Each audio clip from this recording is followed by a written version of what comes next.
अस्सलाम वालेकुम बच्चों, कैसे हैं आप सब। तो बच्चों हम पढ़ रहे हैं रहमते आलम। तो आज हम हल करेंगे सवाल नंबर 8 को, जो कि है कि दुरुस्त जवाब के गिर्द दायरा लगाएं। सबसे पहला जो सवाल है वो ये है कि किसी जुमले में जब बात मुकम्मल हो जाए और ठहराव भरपूर हो तो दर्ज झैल अलामत लगाई जाती है। ऑप्शन अलिफ है सख्ता, ऑप्शन बी है खत्मा, ऑप्शन जीम है वक्फा और ऑप्शन दाल है वोवैन।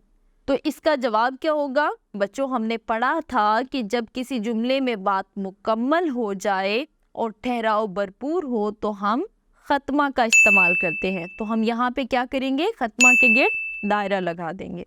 तो बच्चों अगला सवाल है कि उर्दू, कुरान, इशा ये मिसालें हैं किसकी।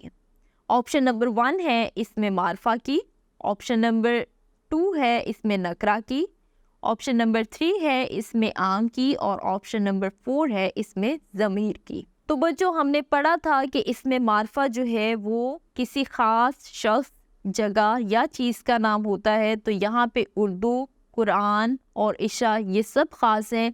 तो अब हम क्या करेंगे, इसमें मारफा के गिर्द दायरा लगा देंगे। तो बच्चों यहाँ पे अगले सवाल में आप एक अलामत देख रहे हैं, ये किस चीज़ की अलामत है, इस अलामत को क्या कहते हैं। ऑप्शन नंबर 1 है खत्मा, ऑप्शन नंबर 2 है वक्फा, ऑप्शन नंबर 3 है सख्ता और ऑप्शन नंबर 4 है सवालिया। तो बच्चों इस अलामत को हम सख्ता कहते हैं।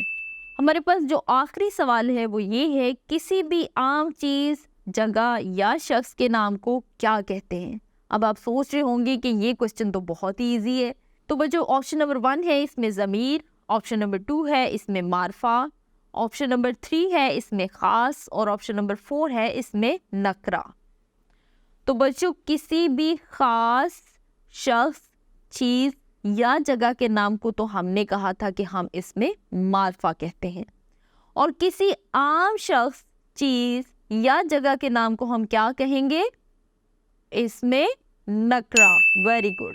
तो बच्चों आज हमने एक छोटा सा क्विज किया और हमने देखा कि कौन सी अलामत कहाँ इस्तेमाल होती है, इसमें नकरा क्या होती है, इसमें मारफा क्या होती है। इसी के साथ मुझे दीजिए इजाज़त, हम मिलेंगे अगले लेसन में। तब तक के लिए अल्लाह हाफ़िज़।